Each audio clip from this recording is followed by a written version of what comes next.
Hey guys, do you love seafood like I do? Well, here's some amazing lobster I made for dinner today. But I'm going to show you how to take these shells once you've enjoyed the lobster and use them to make a beneficial product that's going to add nutrients to your soil and help you control root knot nematodes, something that we struggle with here in Florida. Guys, eat this and enjoy your lobster or your crabs. You can use crabs, lobster, shrimp, any of those shells. Today, I'm showing you how I do my lobster shells.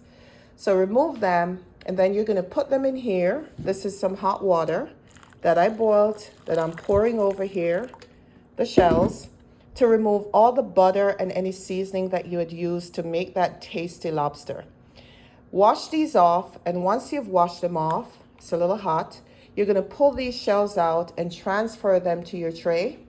And on this tray, you're going to lay them flat, then pop them into the oven on 275 for about 30 minutes or so, and let them dry out and get really nice and crackly.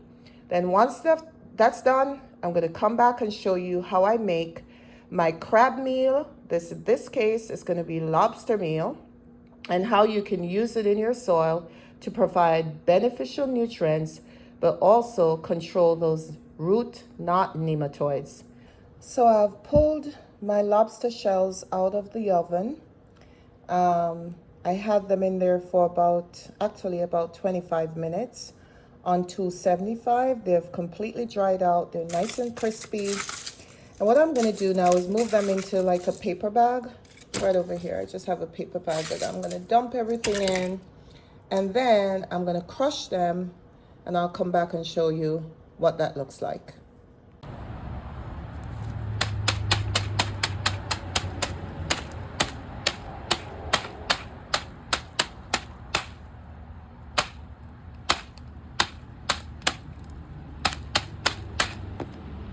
So I ended up pulverizing this a little bit more in my magic bullet to make it a little bit finer. You can use it after just beating it with a hammer, but I wanted it to be a little bit finer. So here you are.